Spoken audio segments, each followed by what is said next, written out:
Well, it is late Saturday morning, getting damn, looking at my clock, getting damn close to early afternoon, and I haven't been out of bed too long. I was doing a practice, an exercise, and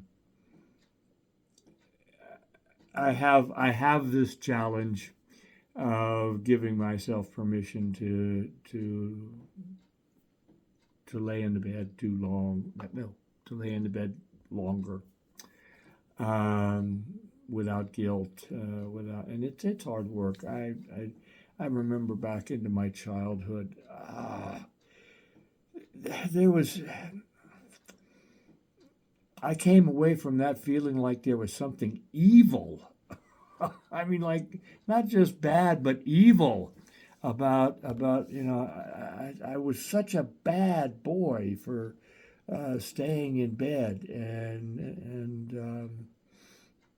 yeah, I still carry that thing.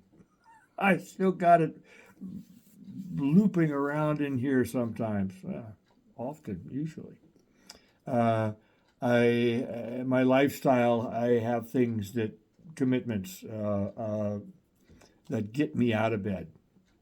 Um, and when I don't have these commitments, whether they're just to be with others or be with myself or exercise or whatever, um, they are the justification. For years, it was going to work, getting up for the kids. But anyway, uh, I'm often, usually, I post on here about weight training and strength training and swimming and biking and working with my body and I talk sometimes about the work that I do on my mind, on my belief systems, emotional work, psychological work, and I don't know that I've talked. Yeah, I must have talked about this sometimes. So anyway, I'm laying in bed this morning, and I'm watching, scrolling through reels on my phone, and I'm making a conscious choice to watch reels that touch my heart, and and I do that. I consciously make decisions to go uh, online for a reel or when I'm out in the world. Yesterday, I was swimming in the pool and I was swimming in a lane close to the wall, the outside. And it was in the later afternoon, and there were a lot of kids there, and so yeah, they jump in there while I'm swimming, and yeah, there's a grumpy old man that would jump out and say, "Yeah, get out of my way." I was like, but fortunately, I don't have him very often, and he didn't show up, and it was so nice just to keep swimming my laps and being aware of them being there and being grateful. Um, and some were trying to swim with me, and they were watching because I was just going back and forth, and yeah, they're watching their legs and their arms under the water as they're trying to keep their head above water. Yeah, there's a life lesson, huh? But yeah, just be grateful for these young people, these beings, that they can have this experience or joy or challenge or whatever it was for each of them. But the bottom line of this video is to say, I talk about what I do. I can't tell you to do anything. Everybody's finding their way as fast as they can, and I know there's people out there who believe they know good ways for others. I don't know a good way for you. I just tell you the ways that work for me, and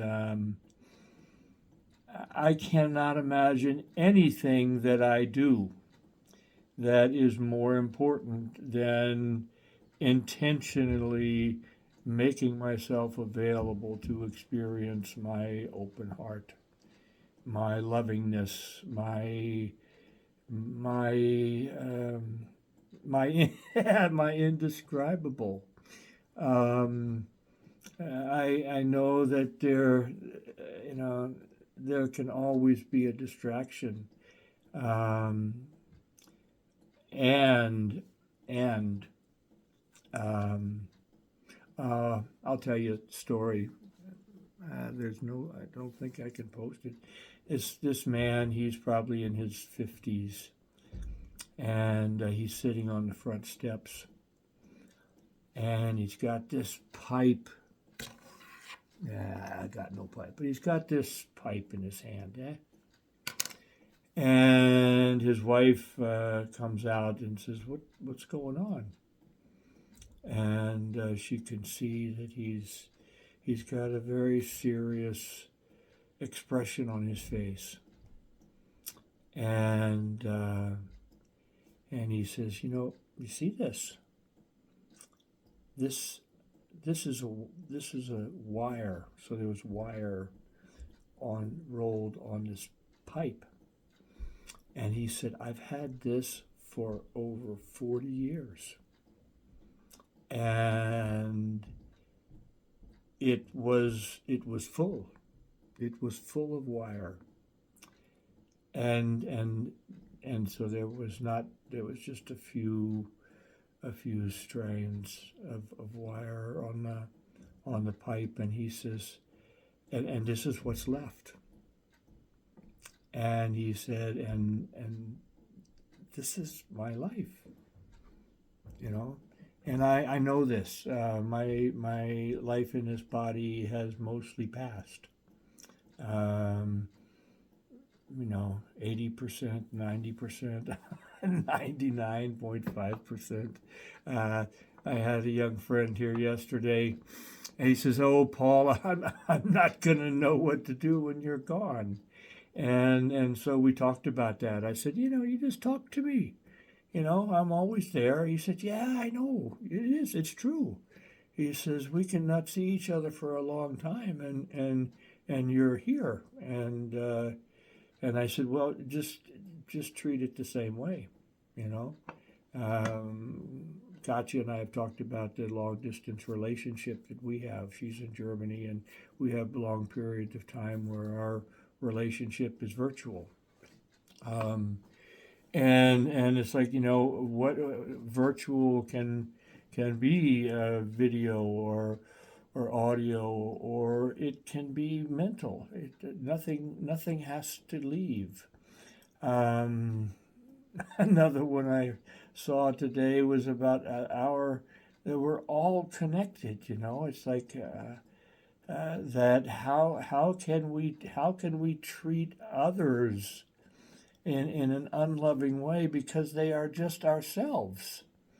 And so anyway, yeah, that's what I did with my time this morning. Is I practiced touching my heart, and grateful that I have done the work, the mental, emotional, psychological work, that I'm at a place in my life that not only that I work that muscle, in a sense. I keep that active. I know what my open heart feels like, and I'm responsible for opening it. It's I used, years ago, it was this person or this environment or this location or this ritual. And it's like, no, it's me making a conscious decision to to work that muscle. I love muscle. My uh, heart, and to just keep poking at it and keep it as close to the surface as possible. It doesn't mean that I I don't have to like something to accept it with my heart. I don't have to like someone to accept it. They're in pain. They're in need. Where can I find my compassion, and where can I find my open-heartedness, open-mindedness? Um, so anyway, now I got to get about the practical business of life and food and projects, and yeah, maybe a training, physical training. But I did want to tell you that part of my lifestyle, part of my training, part of my what I need in my life is to consciously and consistently open and feel my heart. So I'll talk with you later, probably. Pow.